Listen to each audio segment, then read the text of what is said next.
नमस्कार, आप देख रहे हैं सूर्या समाचार और सूर्या विशेष लेकर हाजिर हूं मैं शारदा सरोहा गोयत।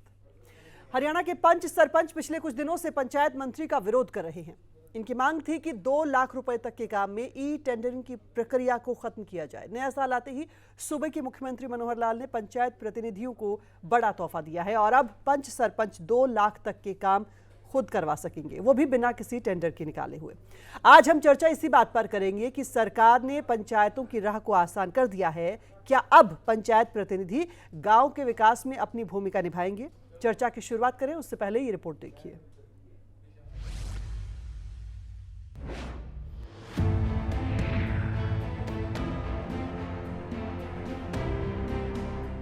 पंचायतों को सशक्त बनाने की दिशा में हरियाणा की मनोहर सरकार ने बड़ा कदम उठाया है और सरकार ने पंचायत प्रतिनिधियों की वो बात मान ली है जिसकी मांग पिछले कई दिनों से की जा रही थी। मुख्यमंत्री मनोहर लाल ने पंचायती राज संस्थाओं की शक्तियों में इजाफा किया है। अब गांव के विकास कार्यों के लिए पंच सरपंचों को अधिकारियों के दफ्तर के चक्कर नहीं काटने पड़ेंगे।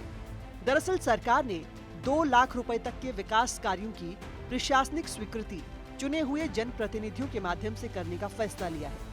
अब पंच सरपंच पंचायत समिति और जिला परिषद के चेयरमैन की मंजूरी दे सकेंगे कि तकनीकी तौर पर 2 लाख रुपए तक के विकास कार्यों को मंजूरी जूनियर इंजीनियर देगा और इन कामों के लिए किसी तरह के टेंडर नहीं निकाले जाएंगे। एक सीमा से आगे बड़े टेंडर्स को सबके लिए खोला जाएगा, फिर कहीं का भी आए।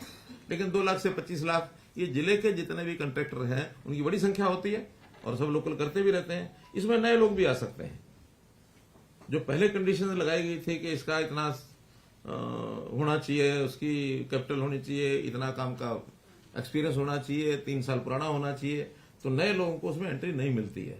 हाँ, पुराना आदमी केवल एक अपना वो लिख के देगा कि हाँ इस काम को करने में उसके पास जो एम्प्लॉइज हैं, उसका जो इंजीनियरिंग डिपार्टमेंट है उसमें क्वालिफाइड आदमी है। क्योंकि बिना क्वालिफाइड आदमी के तो आदमी 10 लाख का काम भी तो भी नहीं कर पाएगा।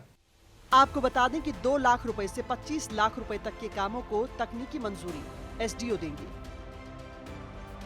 इन कामों के लिए हरियाणा इंजीनियरिंग वर्क्स पोर्टल के माध्यम से टेंडर जारी किए जाएंगे। वहीं 25 लाख से 1 करोड़ रुपए तक के कार्यों की तकनीकी स्वीकृति एक्सीएन देंगे। 1 करोड़ से 2.5 करोड़ रुपए तक के कार्यों की मंजूरी अधीक्षण अभियंता, जबकि 2.5 करोड़ से 10 करोड़ तक के कामों की मंजूरी संबंधित मंत्री और चीफ इंजीनियर देंगे। 10 करोड़ से ज्यादा के विकास कार्यों की मंजूरी मुख्यमंत्री के स्तर पर होगी। 25 लाख से 1 करोड़ इसको तो डायरेक्टर को दिया एडमिनिस्ट्रेटिव अप्रूवल और सैंक्शन एक्शन करेगा।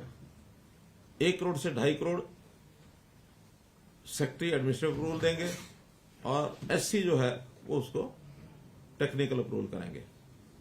और 2.5 करोड़ से ऊपर 2.5 करोड़ से 10 करोड़ तक मिनिस्टर जो है वो एडमिनिस्ट्रेटिव अप्रूवल देंगे और चीफ इंजीनियर जो है उसकी टेक्निकल सैंक्शन देंगे।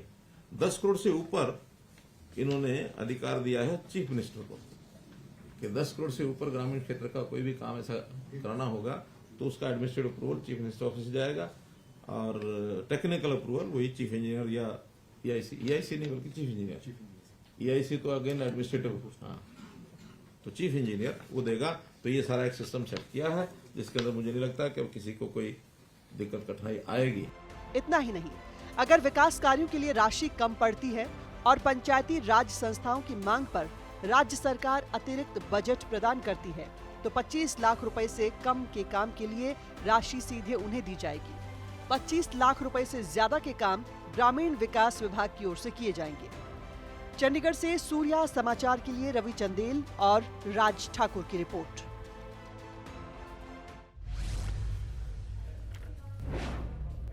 तो इस रिपोर्ट के जरिए अभी क्या कुछ हालात है ये हमने आपको बताने और समझाने की कोशिश की, लेकिन अभी भी कुछ चुनौतियां बची हुई हैं जिन पर हम चर्चा करेंगे। चर्चा में तमाम मेहमान हमारे साथ जुड़ रहे हैं जिनका परिचय आपसे करवा देते हैं। सबसे पहले बीजेपी प्रवक्ता के तौर पर प्रवीण अत्रे साहब हमारे साथ जुड़ रहे हैं, आपका स्वागत है। केवल ढींगरा जी कांग्रेस प्रवक्ता के तौर पर हमारे साथ जुड़ रहे हैं। ढींगरा साहब स्वागत है आपका। आईएनएलडी से उदयवीर पार्टी के प्रवक्ता हमारे साथ जुड़ रहे हैं। उदयवीर जी स्वागत है आपका। और अभी सरपंच के तौर पर रेवाड़ी के मीरपुर से सरपंच सोनू यादव हमारे साथ जुड़ रहे हैं। सोनू जी स्वागत है आपका। सभी मेहमानों का स्वागत। और चर्चा को शुरू करने से पहले हम सरपंचों का पक्ष भी जानेंगे, सरकार का पक्ष भी जानेंगे, विपक्ष इस मामले पर क्या कह रहा है ये समझने की कोशिश करेंगे। सबसे पहले प्रवीण अत्रे साहब, आप जरा समझाएं कि फिलहाल स्थिति क्या है, सिचुएशन क्या है। लंबे वक्त के बाद सरपंचों का ये कहना है कि वो गांव का विकास करवाना चाहते हैं, लेकिन सरकार उनसे उनकी तमाम जो उनकी शक्तियां हैं वो छीन रही है वित्तीय तौर पर। क्यों ऐसा किया जा रहा है, आपकी तरफ से क्या तर्क है? और खास तौर पर मैं उस बात का जिक्र करना चाहूंगी कि पंचायत मंत्री जहां जहां जा रहे हैं उन्हें विरोध क्यों झेलना पड़ रहा है आपकी नजर में?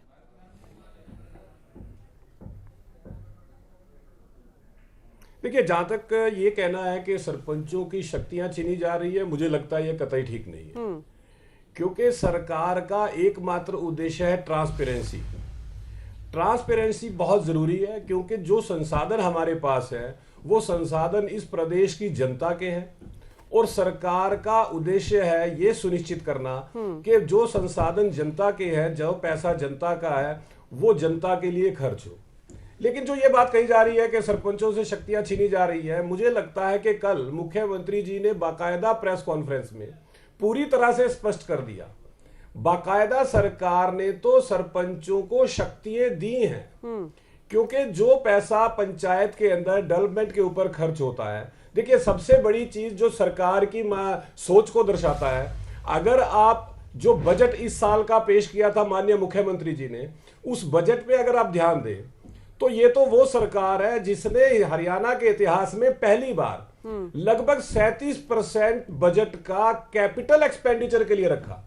मतलब जो विकास के ऊपर पैसा खर्च हो, और विशेष तौर पे ग्रामीण विकास और निकाय के अंदर जो विकास पे पैसा खर्च होता है जी। ये वो सरकार है जिसने ग्रामीण विकास के ऊपर जो पैसा प्रोविजन किया वो पहले से लगभग 83% ज्यादा किया। ठीक है। निकाय की अगर बात करते हैं, वहां पे जो पैसा बजट में प्रोविजन किया वो पहले के मुकाबले लगभग 54% ज्यादा का प्रोविजन किया। तो उससे तो पता लगता है सरकार की मंशा का जी। दूसरा, जिस बात का हम यहाँ जिक्र कर रहे हैं, चर्चा कर रहे हैं, इस सरकार ने तो बाकायदा जो जनप्रतिनिधि हैं उनको ये अख्तियार दिया है कि जो डेवलपमेंट का काम उनकी अपनी आमदन से होता है, चाहे वो उनको सेंट्रल फाइनेंस कमीशन से पैसा आ रहा है या उनको स्टेट फाइनेंस कमीशन से आ रहा है, या उनका जैसे इलेक्ट्रिसिटी के अंदर जो शेयर रहता है या जो भी रेंट वगैरह की इनकम होती, उस पैसे के जो भी काम होंगे उसकी एडमिनिस्ट्रेटिव अप्रूवल वो जनप्रतिनिधि खुद करेंगे। भले ही वो अमाउंट कितनी है उसकी अप्रूवल जनप्रतिनिधि खुद करेंगे। जैसे पंचायत में सरपंच जो हैं वो एक रेजोल्यूशन लेके आएंगे, पंचायत के सभी मेंबर्स को बिठाएंगे, रेजोल्यूशन के अंदर वो मता पास होगा और फिर उस काम की एडमिनिस्ट्रेटिव अप्रूवल सरपंच देंगे। इसी तरह से ब्लॉक समिति में है, जो ब्लॉक समिति के चेयरमैन है, एडमिनिस्ट्रेटिव अप्रूवल उनसे जाएगी। सरकार केवल ये चाहती है कि जब ये एडमिनिस्ट्रेटिव अप्रूवल हो जाए जी। आपके पास आएंगे, दो सरपंच भी हमारे साथ जुड़े हुए हैं और इस वक्त सुनील जी भी हमारे साथ चर्चा में जुड़े हैं। वाजिदपुर सबोली सोनीपत से सरपंच हैं। सुनील जी, स्वागत है चर्चा में आपका। जी नमस्कार, आप सबको नमस्कार, आपके दर्शकों को नमस्कार जी। आपके जरिए हम सरपंचों का पक्ष रखना चाह रहे हैं। आप प्रवीण अत्रे जी को सुन रहे थे बीजेपी प्रवक्ता के तौर पर। आप जरा हमें समझाएं कि जब सरकार ट्रांसपेरेंसी की बात कर रही है, सरकार भ्रष्टाचार को खत्म करने के लिए ई टेंडरिंग की प्रक्रिया को शुरू कर रही है, 2 लाख तक के काम सरपंच अपने आप करवा सकते हैं, तो सरपंचों की परेशानी कहां पर है? सरपंचों की आर्थिक आजादी पे ये सरकार प्रतिबंध लगाने जा रही है। हरियाणा सरकार ने सरपंचों के पर कतरने का काम किया है। हर एक सरपंच अपने गांव में 20 लाख रुपए तक का काम करा सकता था जी। इस सरकार ने एक फरमान जारी करके 2 लाख रुपए तक को सीमित कर दिया है। अब आप सोचिए, आने वाले समय में जब कोई बारिश आएगी, कोई नहर टूट गई या बरसात के दिनों में जोड़ ओवरफ्लो हो गया, तो क्या हम टेंडर लगाएंगे? अगर हम टेंडर लगाएंगे तो कितने दिन में हमारा टेंडर पास होगा? कितने दिन में हम उस टेंडर की प्रक्रिया से गुजरेंगे और उस फसल को नुकसान से बचाएंगे? आप बताइए प्रवक्ता जी। ठीक है, आपका कहना है कि 20 लाख तक के काम आप करवा सकते थे इससे पहले, जो घटाकर 2 लाख कर दिए गए हैं, और इसके अलावा आप बता रहे हैं कि ई टेंडरिंग से वक्त लगेगा विकास कार्यों में, यही आपकी पॉइंट है? बिल्कुल बिल्कुल वक्त तो लगेगा ही। काम की क्वालिटी, समय पर काम और एक आर्थिक आजादी जो सरपंचों की थी उस पे जो है लगाम लगाने का काम किया है हरियाणा सरकार ठीक ने। है, आपके पास लौटेंगे, आप फ्रेम में हमारे साथ बने हुए स्क्रीन पर। सोनू यादव जी, आपको हम देख पा रहे हैं, आपसे भी एक प्रतिक्रिया लेना चाहेंगे। आपका क्या कहना है इस पूरे मसले पर? क्यों सरपंचों को बार बार विरोध करना पड़ रहा है और अगले विरोध प्रदर्शन की तैयारी करनी पड़ रही है? क्या पॉइंट्स आपके? मेरी तरफ से सबको नमस्कार। और मेरा नाम संजू है जी, सोनू नहीं। माफी चाहूंगी। और मैं जी मीरपुर संजू, से सरपंच हूँ। ई टेंडरिंग कोई, हाँ जी, ई टेंडरिंग कोई खराब चीज नहीं है, अच्छा है, लेकिन ये एक बहुत ही स्लो सिस्टम है। और जितना मैं मानती हूँ ई टेंडरिंग से हमारे मतलब हम इतना विकास कार्य हम गांव में नहीं कर पाएंगे, क्योंकि टेंडरिंग से जब तक टेंडर पास होगा हम फाइल देंगे, वो बीडीओ के पास जाएगी, वहाँ से वो उसको ओपन करेंगे और किसी ठेकेदार को देते हैं। ठेकेदार उसको अपने तरीके से मतलब काम करता है या खराब माल लगाता है, तो ये एक बहुत लंबा प्रोसीजर है। और हम भी देखो बीजेपी को सपोर्ट करते हैं, लेकिन ये ई टेंडरिंग वाला सिस्टम हमें नहीं पसंद आया। मतलब ये एक स्लो काम है, जो है स्लो चलने वाला सिस्टम है। ठीक है, विपक्ष के तौर पर भी दो प्रवक्ता हमारे साथ हैं। केवल ढींगरा जी, आपको क्या लगता है कि इस पूरी प्रक्रिया में कमी कहां पर नजर आ रही है? सरकार भी कह रही है पारदर्शिता चाहते हैं, सरपंच भी कह रहे हैं कि हम भ्रष्टाचार को खत्म करना चाहते हैं क्योंकि ठेकेदारों को फायदे ना हो। क्या कहना चाहेंगे आप?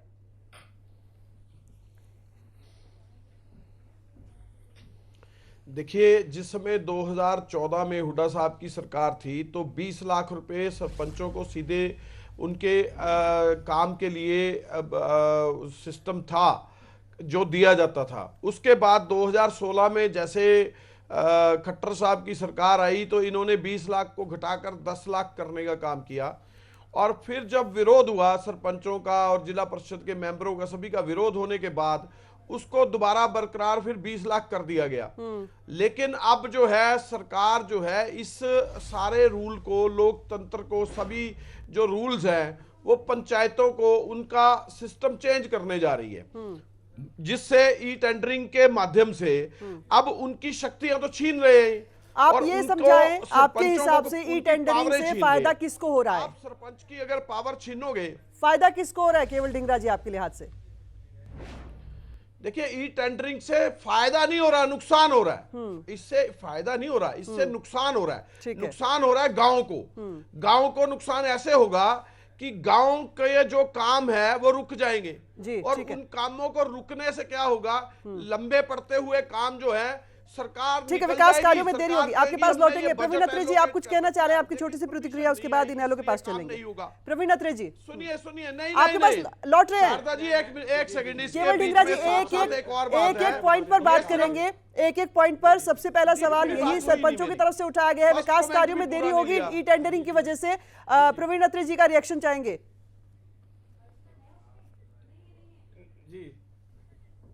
जी, देखिए ऐसा है शारदा जी, पहले ये स्पष्ट कर देता हूं कि सरकार ने बाकायदा शॉर्ट टर्म टेंडरिंग का प्रोविजन किया है।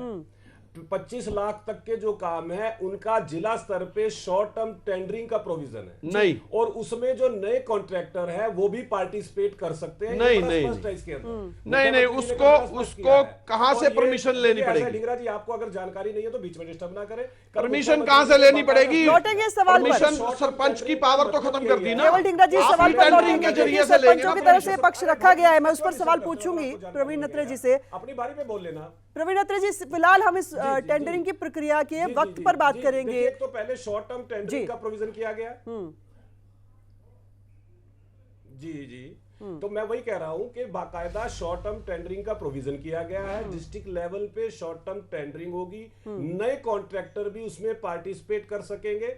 इसमें यह जरूरी नहीं है कि एक्सपीरियंस्ड कॉन्ट्रैक्टर होगा या उस कॉन्ट्रैक्टर को 5 साल होने या उसकी फाइनेंस लेकिन केवल एक कंडीशन ये है कि जो भी कॉन्ट्रैक्टर काम करेगा उसके पास क्वालिफाइड स्टाफ होना चाहिए। मतलब वो जो काम करेगा उस काम के लिए जो टीम होगी वो टीम टेक्निकली उस काम के लिए एक्सपर्ट होना चाहिए। ये केवल में एकमात्र कंडीशन है, पहली बात। ठीक है। देखिए बार बार एक बात कही जा रही है कि सरपंचों की आर्थिक आजादी छीन ली। मैं ये समझना चाहता हूं कि अगर ई टेंडरिंग से पारदर्शिता आती है, नंबर एक। देखिए जो पहले प्रक्रिया होती थी उसके अंदर टेंडर के अंदर कई तरह के ऊपर नीचे होता था। कई बार हमारे पास ये शिकायतें भी आती थी कि उसमें घपला हो गया। कई बार ये शिकायतें भी आती थी कि काबिल आदमी की जगह एक दूसरे आदमी को फेवर हो गई।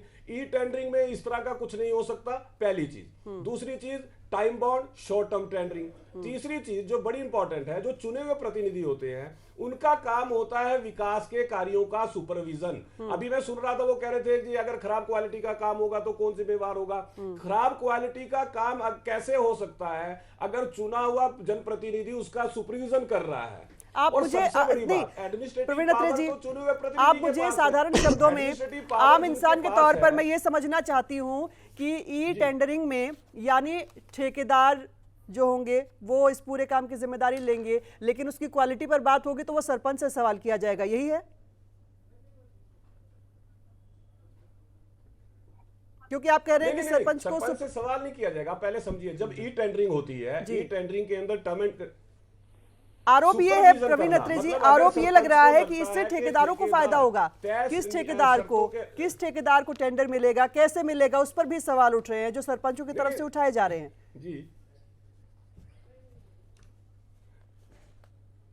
नहीं, ये टेंडरिंग तो बड़ी पारदर्शी व्यवस्था है, उसमें ऐसा तो हो ही नहीं सकता। देखिए जो टेंडर कोट करेंगे वो कंप्यूटराइज टेंडरिंग होती है। टेंडरिंग मतलब ऑनलाइन टेंडरिंग। जो टेंडर ठेकेदार उसके लिए अपनी कोटेशन डालेंगे या उसमें पार्टिसिपेट करेंगे, उनमें से जिसकी कोटेशन एज पर नियम या यूं कहिए कम पैसे में जो काम करने को तैयार होगा वो उसको फाइनल हो जाएगा। कम काम, और जहां तक बात है उसमें नियम और शर्तें तय होती है। सुनील जी सरपंच है हमारे साथ, कितने समय में आपको टेंडर प्रवीण अत्रे जी एक सवाल सुन लीजिए। अगर चुने हुए प्रतिनिधि को लगता है कि शर्तों का पालन नहीं हो रहा है, आज तो ज्यादातर सवालों के जवाब आप ही को देने प्रवीण अत्रे जी, तो सवाल ले लेते हैं। हमारे साथ तमाम लोग हैं। सुनील जी, आपका सवाल क्या बनता है यहाँ पर? क्योंकि सरकार की तरफ से तो सीधी सीधी नीयत बताई जा रही है कि विकास कार्यों में कोई मनाही नहीं है, लेकिन एक प्रक्रिया के तहत चलना चाह रहे हैं, तो सरपंचों को क्या दिक्कत है?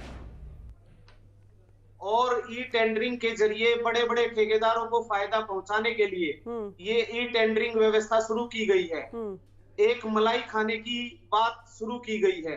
एक सरपंच जिसको गांव ने चुना है, पूरे हरियाणा में जितने सरपंच चुन के आए हैं वो कहीं ना कहीं किसी न किसी तरीके से डिजर्व करते थे, पूरे गांव में पूरे समाज में एक्सेप्टेबल थे, तब जाके वो अपनी जगह पे चुन के आए हैं। जनता जनार्दन ने अपना नुमाइंदा चुना है, खड़ा होके काम कराता है, पूरी पंचायत पूरा समाज साथ होती है और उसकी जवाबदेही उन पंचों के प्रति, उन वोटरों के प्रति आने वाले 20 साल तक उसकी जवाबदेही रहती है। अगर वो खड़ा होके काम नहीं करा सकता तो उस गांव में दूर दराज से आके कोई क्या काम करा सकता है? मुझे समझ नहीं आता। लेकिन आपकी देखरेख में काम होगा, समाज ने चुन के भेज दिया, आपकी देखरेख में ही वो काम होगा, यही कहा जा रहा है। बिल्कुल बिल्कुल, सब सरपंच अपनी देखरेख में काम कराते हैं, ब्लॉक समिति है, जिला पार्षद है। गांव में जिन लोगों को चुन के भेज दिया तो कहीं ना कहीं किसी न किसी कसौटी पे खरे उतरते होंगे, इसलिए गांव ने उन लोगों को अपना नुमाइंदा चुना है। ठीक है। और अगर वो लोग भी खड़े होकर काम नहीं करा सकते तो ई टेंडरिंग के जरिए जो दूर दराज से ठेकेदार आएगा, इवन माइनस में जाके वो बिड करते हैं, जो 25 लाख रुपए का काम है और वो 20 लाख रुपए में करके जाएंगे, वो क्या कमाएगा क्या खाएगा? वो कहीं ना कहीं घपला होगा।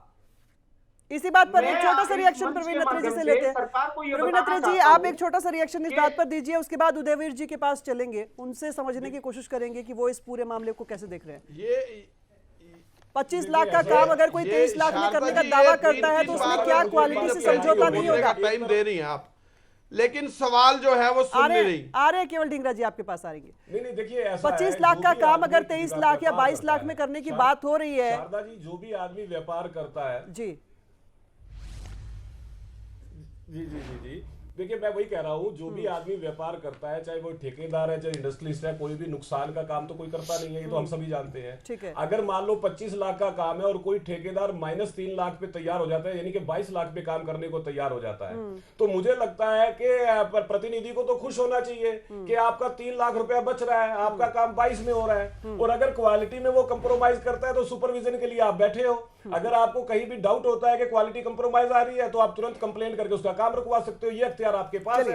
अब यहाँ पे अभी कह रहे थे सरपंच साहब के पंचों के प्रति हमारी जवाबदेही है। भाई आपने पंचायत से रेजोल्यूशन डलवा के ही एडमिनिस्ट्रेटिव अप्रूवल देनी है, पंचों को तो आपने रेजोल्यूशन में बीच में शामिल करना ही करना है। मेरा केवल एक छोटा सा सवाल है शारदा जी कि इन टेंडरिंग एक पारदर्शी प्रक्रिया है, प्रदेश के मुख्यमंत्री या मंत्री को भी ये अख्तियार नहीं है कि वो अपनी मर्जी से किसी को टेंडर दे सके। कि पूरे प्रदेश के अंदर पारदर्शिता को लाते हुए इस सरकार ने टेंडरिंग प्रणाली लगभग हर विभाग में कर दी है।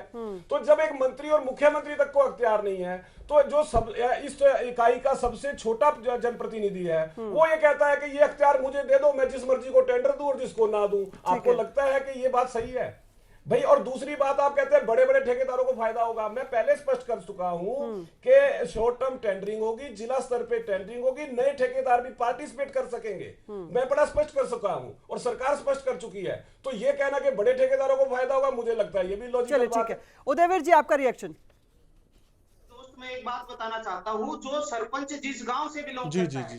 सुनील जी लौटेंगे आपके पास, अभी इनेलो प्रवक्ता हमारे साथ हैं। बीजेपी के कार्य एडमिनिस्ट्रेटिव वर्क देख के या बीजेपी के कार्य देख के बीजेपी के कार्य देख के याद आता है कि अंधेर नगरी चौपट राजा, ये जो बीजेपी काम कर रही है आजकल कि भाई 2 लाख रुपए आपने सरपंचों को पावर दे दी। अरे भाई 2 लाख रुपए में तो घर की लिपाई नहीं होती, 2 लाख रुपए में सड़क बन जाएगी क्या गांव की?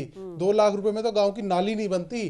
तो ये समझने वाली बात है। दूसरी बात, एक नया फंडा लेके आए हैं करप्शन का, मिनिस्टर और ये जो जितने भी अधिकारी है मिलके जो ई टेंडरिंग का मामला है, जो नए व्यक्ति ई टेंडरिंग में आएंगे, जो बिड करेंगे, वो गुणवत्ता कहां से लेके आएंगे काम की? फिर सवाल होगा सरपंचों से कि आपने गुणवत्ता क्यों नहीं चेक करी। दूसरी बात, इन्होंने आपको एक छोटी सी बात नहीं बताई, एक छोटा सा पॉइंट नहीं बताया।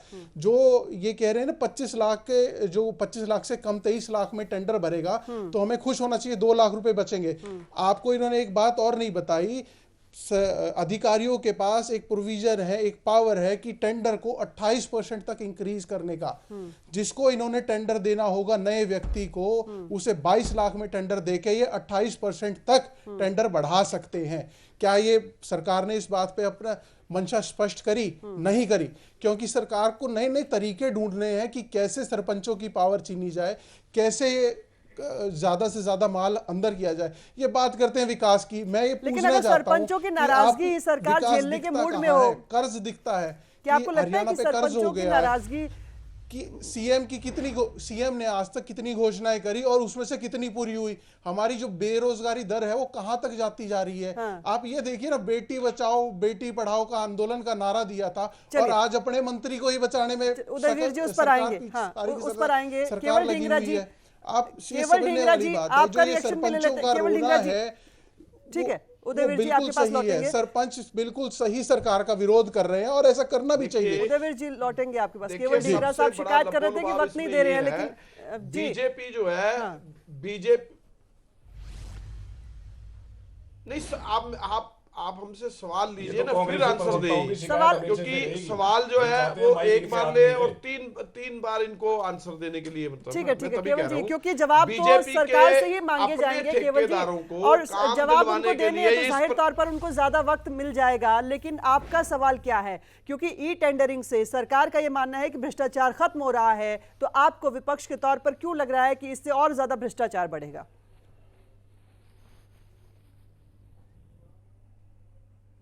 देखिए, बीजेपी के जो ठेकेदार आएंगे, क्योंकि वो बीजेपी के ठेकेदार होंगे जो टेंडरिंग लेंगे, और उनको प्रावधान कर दिया और करप्शन के अड्डे जो बन रहे हैं, ये तरीका होगा उसमें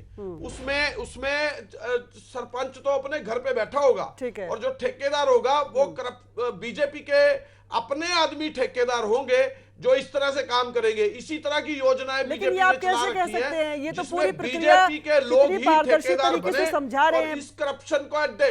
सुनिए, मैं बताता हूं प्रक्रिया, मैं आपको बताता हूं। बताइए। स्वर्ण जयंती रोजगार के अंदर कितने ठेकेदार लॉन्च किए गए, कितनी करप्शन हुई, इसको चेक करना चाहिए।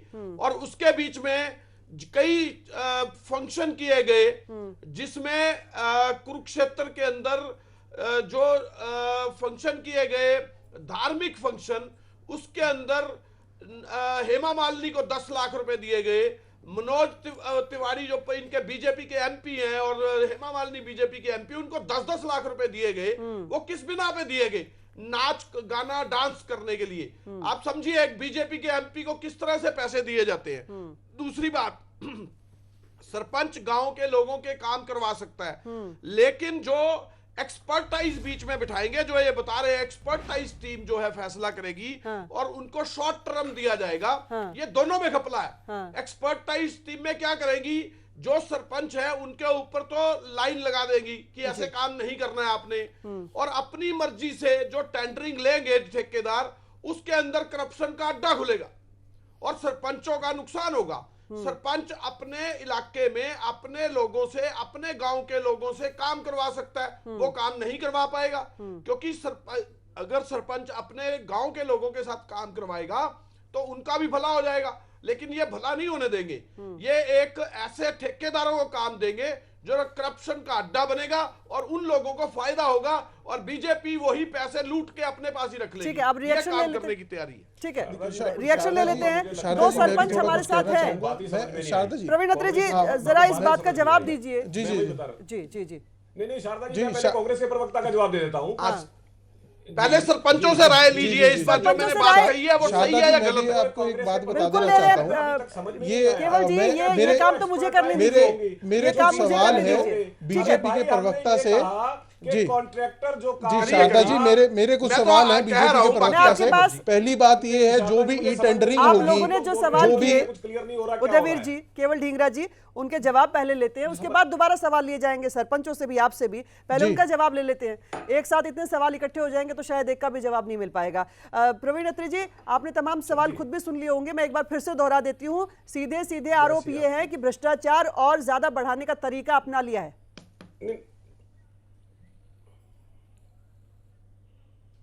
नहीं, देखिए यहाँ हो क्या रहा है। सरकार भ्रष्टाचार खत्म करने के लिए पारदर्शी प्रणाली लेके आती है ई टेंडरिंग, लेकिन उसकी मुखालफत कर रहे हैं हमारे विरोधी मित्र, क्योंकि विरोधी मित्रों का इतिहास रहा है आखंड ये जो डूबे रहे हैं भ्रष्टाचार में। मैंने कहा कि जो ठेकेदार टेंडर लेगा, मैं बीजेपी के प्रवक्ता से पूछना चाहता हूँ, सरकार तो किसानों की आय भी दुगनी करना चाहती थी, क्या रहा उसका?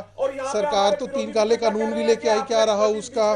सरकार तो बेटी बचाओ बेटी पढ़ाओ भी करना चाहती थी, बेटियों की रक्षा करना चाहती थी, उसका क्या रहा? मैं ये पूछना चाहता हूँ, आज तक सीएम की जितनी घोषणा हुई, जितने डेवलपमेंट काम है, उनका ब्यौरा कहाँ है? कितनी घोषणाओं पे कितने? इस वक्त प्रवीण अत्री जी को बोलने दीजिए, उनसे जवाब मिलेगा, उसके बाद ही चर्चा आगे बढ़ पाएगी।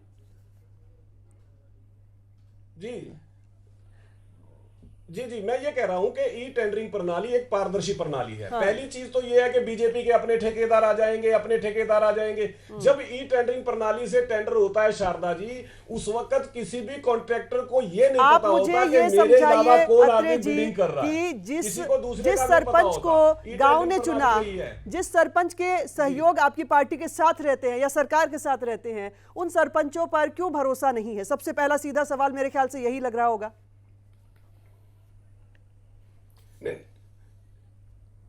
नहीं, देखिए यहाँ भरोसे का सवाल नहीं है। यहाँ भरोसे का सवाल नहीं है, यहाँ सवाल है पारदर्शिता का। यहाँ सवाल है प्रदेश के संसाधनों के सही उपयोग का। हमने एडमिनिस्ट्रेटिव अप्रूवल जनप्रतिनिधि के ऊपर ही छोड़ी है। अगर पंचायत शारदा जी, एमएलए को तो 5 करोड़ का फंड है, भी अमाउंट का काम हो, भले ही वो कितने रुपयों का, सरपंच पे विश्वास नहीं है। एडमिनिस्ट्रेटिव अप्रूवल है वो सरपंच ही देंगे, कोई और नहीं देगा। एमएलए पे विश्वास है, सरपंच पे विश्वास नहीं है। उसकी लड़ाई तो इसी बात की है कि जब राइट टू रिकॉल की, ठीक है, सरपंच ही देंगे। आप प्रवीण अत्री जी, आप ये भी कह रहे हैं कि मंत्री या मुख्यमंत्री तक को इसमें अधिकार नहीं, सरपंचों की नाराजगी तो इस बात पर भी है राइट टू रिकॉल की बात होती है, वो दूसरे मुद्दों में बातचीत क्यों नहीं होती, उस पर भी हम चर्चा को आगे बढ़ाएंगे। संजू यादव जी आपके पास आ रहे हैं, कुछ पॉइंट्स आपसे भी जान लेते हैं, क्योंकि आप सरपंच के तौर पर काम करना चाह रहे हैं और आप खुद कह रहे हैं कि आप बीजेपी को सपोर्ट करते हैं, उसके बावजूद ये नाराजगी है। तो क्या अभी जो सरपंचों की तरफ से टोहाना में इकट्ठा हुआ जाना है, आप भी वहां जाने की योजना बना रही हैं और किस तरह की तैयारी आपकी?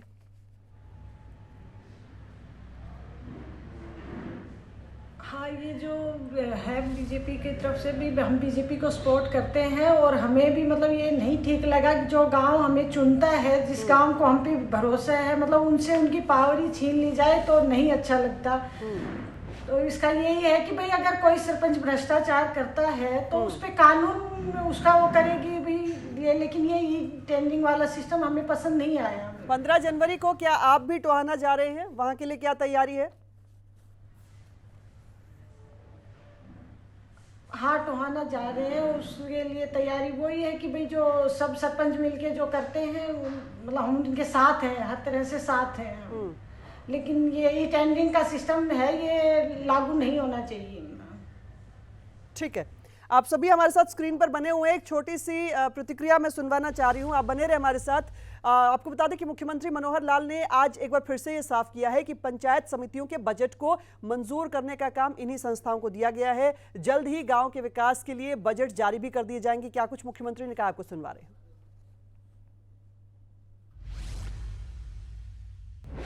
मैंने बताया कि अब सारी पावर, जितना पैसा पंचायत का है वो खर्च करने की पावर उन्हीं को दे दी है, और उसमें एडमिनिस्ट्रेटिव अप्रूवल पहले जैसे स्टेट में आता था, कोई फाइल स्टेट में नहीं आएगी, वहीं पर पंचायत समिति का पंचायत में, यानी पंचायत समिति में, पंचायतों का पंचायतों में, जिला परिषद का जिला परिषद में, सब एडमिनिस्ट्रेटिव अप्रूवल वही करेंगे। केवल उसमें जो लिमिट्स हैं कि जेई के ऊपर कौन सा काम पास हो जाएगा, एसडीओ के ऊपर कौन सा हो जाएगा, यानी जो हमारे एक्शन है उनके ऊपर कौन सा काम डाला जाएगा, ऐसे अलग अलग वर्गीकरण करके और लिमिट के हिसाब से उनको काम दिए हैं। बहुत बड़े काम हैं वो, यहाँ तक भी कि चीफ इंजीनियर तक भी वो आएंगे, ताकि बहुत बड़े जो काम हैं वो छोटे लेवल के पास ना हो, उसमें एक पारदर्शिता बरती जाएगी और हर एक प्रकार के काम को अलग अलग प्रकार के जो कंट्रैक्टर्स हैं वो उसको लेने के हकदार। मुख्यमंत्री को आपने सुना, मुख्यमंत्री ये बता रहे थे कि अब किस तरीके से विकास के काम, एक बार फिर से वही बात गिनवाएगी कि वर्गीकरण किया गया है, यानी कितने से कितने तक के विकास कार्य के लिए परमिशन किसके पास रहेगी बजट पास करने की। और इसी बात पर विरोध प्रदर्शन सरपंचों की तरफ से देखने को मिल रहा है। एक बार फिर से चर्चा को आगे बढ़ाते हैं और मैं सुनील जी आपसे एक सवाल लेना चाहूँगी कि अगर इस बात की काबिलियत देखी जा रही है सरकार की तरफ से कि 2 लाख से ज़्यादा अमाउंट अगर चाहिए गांव के विकास के लिए, तो उसमें मनाही नहीं है, लेकिन उसके लिए जो अधिकारियों का वर्गीकरण, जैसा कि आपने मुख्यमंत्री को सुना, वो किया गया है, तो उससे परेशानी क्यों आएगी विकास कार्यों में? आप लोगों के देखरेख में काम होगा, लेकिन वो पारदर्शी तरीके से हो रहा है, तो उसमें परेशानी क्या है? क्यों आप सरकार के खिलाफ इस तरीके से विरोध प्रदर्शन कर रहे हैं? मैं समझ गया। 1,99,000 तक काम करा सकते हैं सरपंच, उसमें से 18% जीएसटी कटता है। उस पैसे से क्या एक गली या एक नाली भी 100 फुट तक की गली नहीं बनवा सकते? आप सोचिए, अचानक बहुत ज्यादा बारिश आने से जोड़ ओवरफ्लो हो गया, कहीं से नहर टूट गई, अचानक बाढ़ आ गई, खेतों में पानी भर गया, पानी निकलवाना है, या सडनली कोई रास्ता टूट गया बारिश की वजह से, उसको रिपेयर कराना है। जब तक बजट पास होगा, जब तक टेंडर लगेगा, जब तक अकाउंट में पैसे आएंगे, जब तक क्या हाल होगा? उसके बावजूद भी अगर आप सरपंचों की बात करें, सरपंच की जवाबदेही है वोटरों के प्रति, उसके बाद सेक्रेटरी बैठे हैं, उसके बाद बीडीपीओ बैठे हैं, जेई बैठे हैं, एसडीओ बैठे हैं, एक्शन बैठे हैं, एससी बैठे हैं। अगर सरपंच फिर भी कहीं ना कहीं कोई काम गलत करते हैं तो थर्ड पार्टी से उसकी जांच होती है, क्वालिटी ऑफ वर्क की जांच होती है। अगर सारी जांच एक गांव में रहने वाला जनता का नुमाइंदा अगर अच्छा काम नहीं करा सकता, तो बाहर से आके कोई आदमी कैसे अच्छा काम करा सकता है? आप मुझे समझाइए।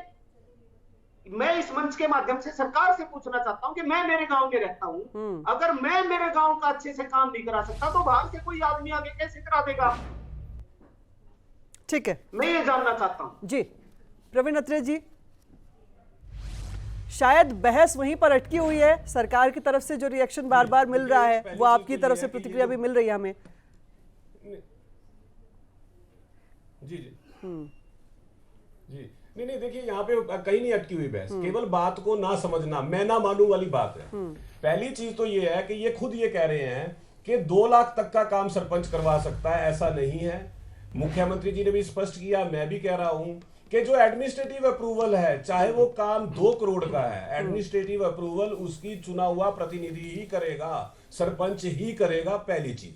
दूसरी चीज ये कहते हैं कि जी अचानक कुछ ऐसा हो गया और मुझे वो काम करवाना है और बजट पास नहीं हुआ तो मैं क्या करूंगा। साहब, बजट अगर नहीं है, आप पहले भी नहीं करवा सकते थे, आज भी नहीं करवा सकते, क्योंकि बजट के बिना आप काम कैसे करवाओगे। हाँ, यही मैं समझना चाह रही थी।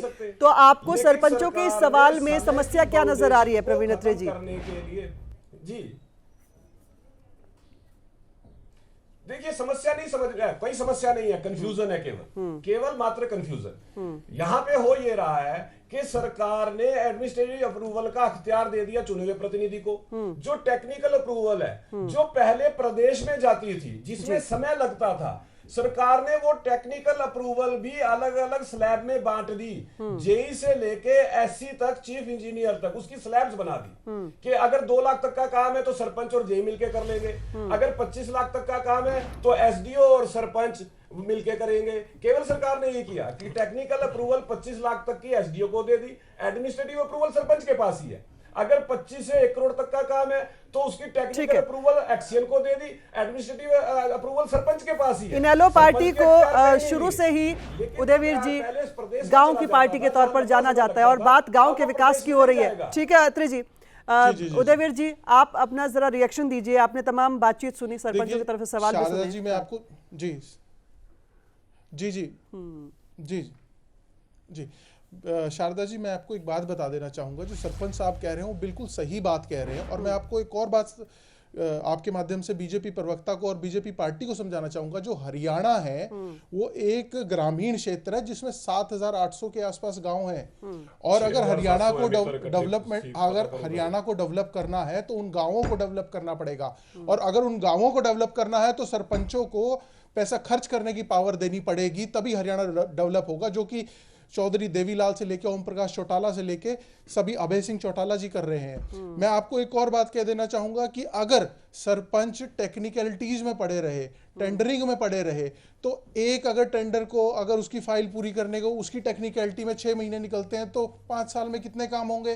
क्या आप बता सकते हैं 5 साल में क्या? उससे पहले कैसे होता था उदयवीर जी? 5 साल में कितने काम होंगे? पहले जो टेक्निकल अप्रूवल था वो इतना मुश्किल नहीं था। अब इन्होंने टेक्निकलिटीज इसलिए बढ़ा दी है ताकि सरपंचों की पावर ले ली जाए। और एक और बात मैं इनसे पूछना चाहूंगा, अगर इन्हें सरपंचों की जरूरत नहीं थी, जिला परिषद पार्षदों की जरूरत नहीं थी, तो इन्होंने इलेक्शन क्यों करवाए? क्यों चुने गए ये सरपंच? क्यों चुने गए ये जिला परिषद? ये खर्चा, ये क्यों अननेसेसरी का खर्चा करा सरकार ने? सरकार पहले भी अपनी मर्जी से अधिकारियों के देश पे सरकार बिना सरपंचों के गांवों का डेवलपमेंट करे, अब भी करे। पर इन्होंने को सरकार को एक खामी पता लगी। एक खामी ये थी कि 6 महीने के लिए जो अवसर दिया जाता है 22 गांवों को, उस अफसर को एक भी गांव के बारे में नहीं पता कि उसकी क्या समस्या है, क्या नहीं समस्या है। इसी बात के हार कर, इसी बात को सोचकर इन्होंने सरपंचों के इलेक्शन कराए, जो कि सरपंचों के इलेक्शन भी नहीं करवाना चाह रहे थे। 1.5 साल लेट किया है। मैं ये पूछना चाहता हूं, क्या जरूरत थी फिर सरपंचों की, जब इन्हें पावर ही नहीं देती पैसा खर्च करने की? आज ये बैठ के यहाँ बड़ी बड़ी बातें करते हैं, लीपापोती से आज सीएम साहब ने, एक सूबे का मुख्यमंत्री है, एक ऐसा मुख्यमंत्री है जिस एडमिनिस्ट्रेशन की जीरो नॉलेज है, उस मुख्यमंत्री कहता है कि हमने सरपंचों को 2 लाख की पावर दे दी। क्या मैं पूछता हूं कि वो अपने हेलीकॉप्टर के लिए 100 करोड़ रुपए खर्च कर सकते हैं? क्या एक ग्राम पंचायत के लिए 20 लाख रुपए दे सकते हैं? अब रिएक्शन भी ले लीजिए। मैं ये पूछना चाहता हूं कि ये अपनी सुख सुविधाओं के लिए पैसे खर्च रहे हैं, अपनी सुख सुविधाओं के लिए पैसे खर्च रहे हैं, और वो किसका पैसा है? वो हरियाणा गवर्नमेंट का पैसा है, वो लोन में लिया गया पैसा है, उसका ब्याज के लिए इन्होंने लोन लिया है। उदयवीर जी अब जवाब भी ले लीजिए। आपने सवाल पूछा तो जवाब तो सुन लीजिए। बेटी पढ़ाओ में क्या कर रहे हैं? ये नारा देते हैं बेटी पढ़ाओ, मेरी आवाज उदयवीर जी को मिल रही है? सारी सरकार, उदयवीर जी क्या आपको मेरी आवाज मिल रही है? क्या मेरी आवाज उदयवीर जी को मिल रही है? तो आप जवाब भी ले लीजिए। आप सवाल पूछ रहे हैं, जवाब भी ले लीजिए। ठीक है जी शारदा जी जी जी देखिए शारदा जी, पहली चीज तो ये है कि मेरे मित्र को जानकारी नहीं है। ये कहते हैं जी इन्होंने टेक्निकल अप्रूवल जो है घुसा दी बीच में।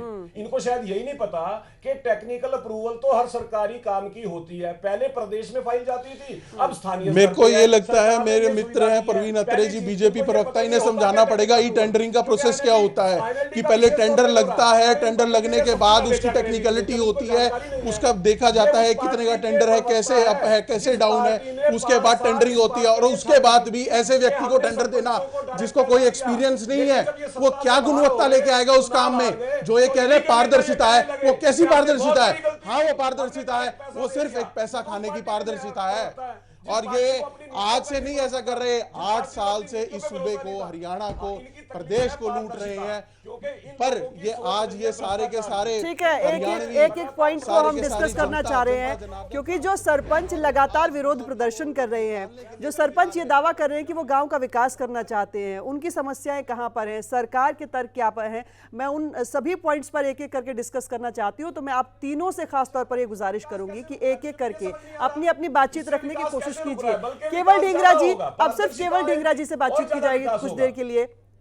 केवल ढींगरा जी, गांव का विकास होना चाहिए, ये हम भी चाहते हैं, आप भी चाहते हैं, सरकार भी चाह रही है, सरपंच भी चाह रहे हैं, उसके बावजूद सरपंचों को विरोध प्रदर्शन करना पड़ रहा है और मंत्री साहब को विरोध प्रदर्शन झेलना पड़ रहा है। वजह क्या देख रहे हैं आप इसके पीछे, मंशा क्या देख रहे हैं?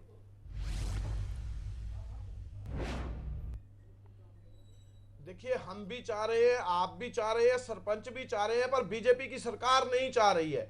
5 करोड़ रुपए का अगर एमएलए को फंड दिया जा सकता है तो सरपंच को 20 लाख का फंड डायरेक्ट क्यों नहीं दिया जा सकता? आप ये पहले पूछे इनसे सवाल। और दूसरी बात ये भी है, अगर आप उनकी शक्तियां छीनोगे तो वो काम कैसे करेंगे? दूसरी बात ये है कि आप जो ये करप्शन के अड्डे खोल रहे हो, उससे बीजेपी के लोगों को ही फायदा होगा। और जो जिस तरीके से आप बढ़ावा दे रहे हो करप्शन के लिए, आप ये जो केवल जी आप ये जो आरोप लगा रहे हो कि बीजेपी के ही ठेकेदार होंगे, बीजेपी को ही फायदा होगा, थोड़ा सा इसे एक्सप्लेन करके समझाने की कोशिश कीजिए कि आरोप आप लगा रहे हैं वो किस बेस पे लगा रहे हैं, कैसे ये आप साबित कर पाएंगे? ऐसा होगा, देखिए, जो ठेकेदार होगा उसको जेई, एसडीओ या दूसरे आदमी अप्रूव करेंगे, वो अप्रूव करेंगे तब काम होगा, नहीं करेंगे तो नहीं होगा। तो आप सीधे समझ सकते हैं, सीधी बात।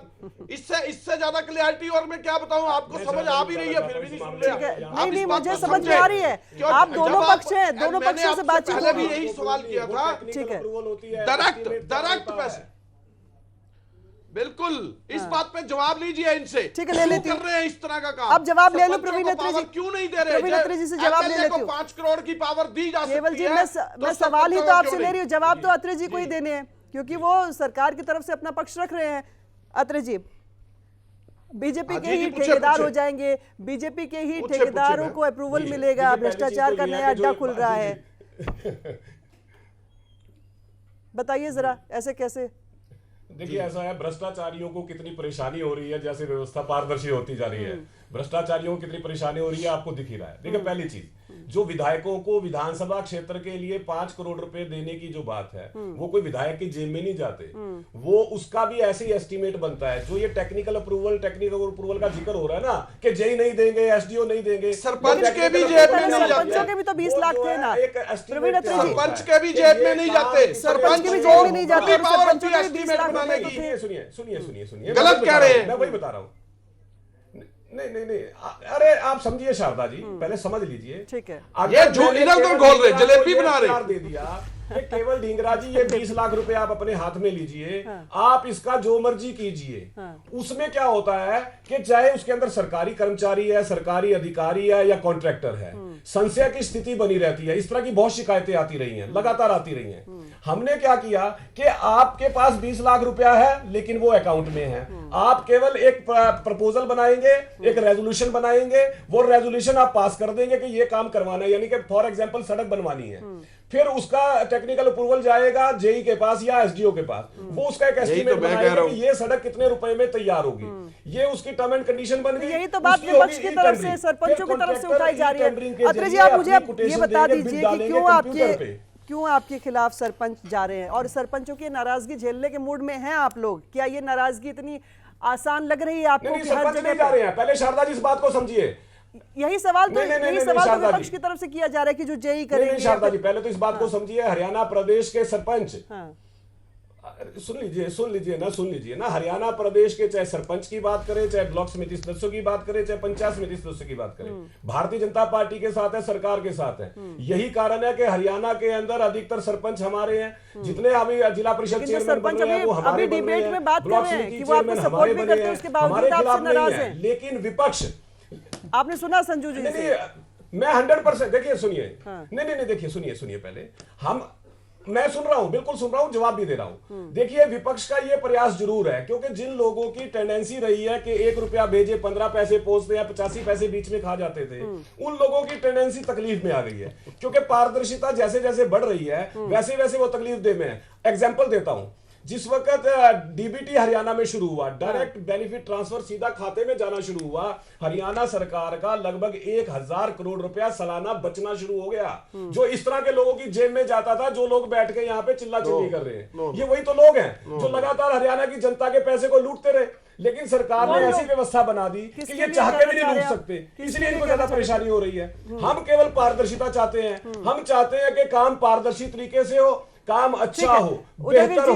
मैं ये जानना चाहता हूँ कि क्यों ऐसा चाहते हैं कि मुझे 20 लाख दे दीजिए, मैं खुद करवाऊंगा, ऐसा क्यों चाहते हैं? वही बात उठाई जा रही है कि वो विधायकों को भी तो दिए जा रहे हैं। हेलो, वही बात उठाई। ठीक है उदयवीर जी बताइए। नहीं, वो विधायकों को नहीं दिए जा रहे, विधायक का भी एस्टीमेट बनता है। शारदा जी, फिर करेक्ट कर देता हूं, वो एस्टीमेट बनता है कि क्या काम विधायक उस पैसे में करवाना चाहता है। प्रोसेस उसका भी सेम है, उसकी भी टेंडरिंग होती है, यही उसका प्रोसेस है, कोई अलग प्रोसेस नहीं है। शारदा जी देखिए, मैं एक बात कह देना चाहता हूं, और ये मैं बात बीजेपी प्रवक्ता से या बीजेपी पार्टी से पूछ लेना चाहता हूं। जी, मैं ये पूछना चाहता हूं कि ऐसी क्या बात है कि जितने भी सरपंच उनके आए, उन्हें ये सब आज जो सरपंचों को पावर दी गई है 2 लाख रुपए वाली, ये सबको गलत लग रही है, सभी विपक्षी दलों को गलत लग रही है, पूरे हरियाणा में जितने भी सरपंच उनके आए उन्हें गलत लग रही है, सिर्फ एक बीजेपी ही है एक ऐसी पार्टी जिसे ठीक लग रही है। दूसरी बात मैं ये पूछना चाहता हूं कि जो ये कह रहे हैं कि एमएलए का 5 करोड़ का फंड है, वो एमएलए को जाता है, एमएलए के खाते में जाता है, तो एमएलए यूज करता है। दूसरी बात मैं आपको ये पूछना चाहता हूं, तो फिर ये ऐसा फंड सरपंच को क्यों नहीं दे सकते? इसका मतलब ये सरपंच को चोर समझते हैं, ये सोचते हैं कि सरपंच करप्शन करता है।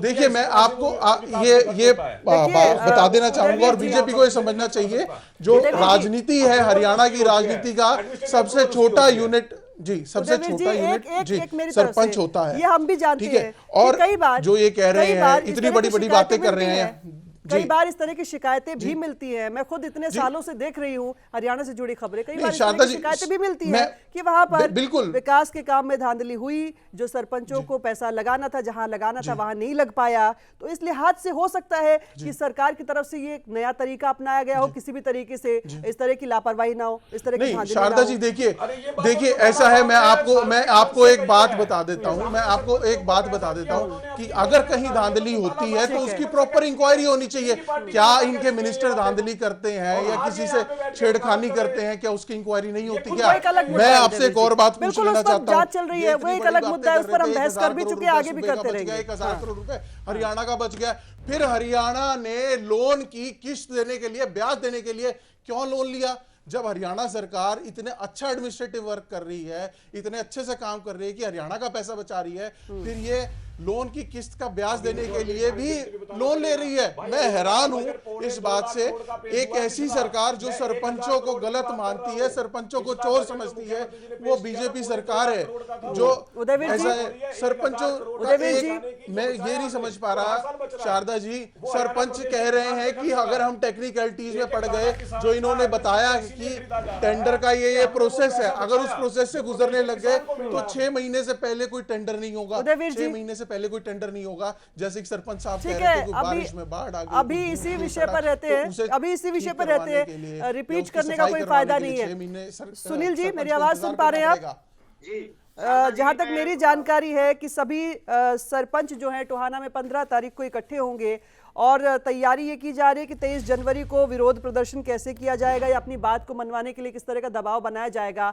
क्या आप लोगों की तरफ से तैयारियां हैं और कितनी इस नाराजगी को बातचीत से दूर करने की कोशिश आप लोगों की तरफ से हो रही है, जरा समझाएं। जैसे जंगल में आग फैलती है वैसे पूरे हरियाणा में ये सरपंचों की एकता फैल चुकी है। सरपंच, पंच, ब्लॉक समिति और जिला पार्षद इस आंदोलन में एक साथ है। ये सरपंचों की आर्थिक आजादी छीनने की कोशिश सरकार कर रही है। मैं गुहार लगाता हूं हरियाणा सरकार, माननीय मुख्यमंत्री मनोहर लाल खट्टर जी से कि 15 तारीख से पहले आप सरपंचों का उनका हक वापस दे दें। अदरवाइज सरपंच जो है आने वाले समय में आपकी भारतीय जनता पार्टी को कितना नुकसान पहुंचा सकते हैं ये आपको अंदाजा नहीं है।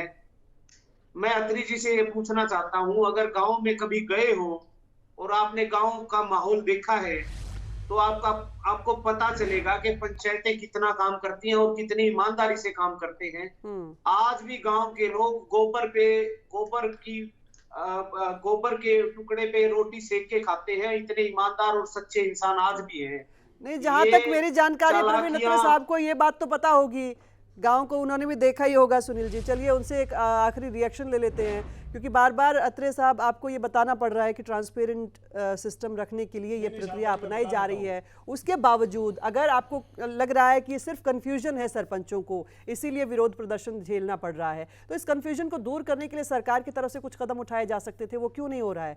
और अगर ऐसा ही रहा तो आगे आपको क्या लगता है कि ये जो नाराजगी है कितनी बढ़ सकती है? उसके लिए क्या कोई बातचीत का रास्ता नहीं होना चाहिए था?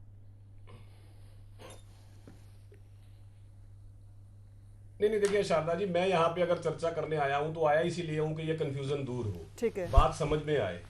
लेकिन अगर कोई व्यक्ति ये सोच लेता है कि मैं ना मानूंगा, मतलब आप सोते को जगा सकते हो लेकिन जो सोने का नाटक कर रहा हो उसको कैसे जगाओगे?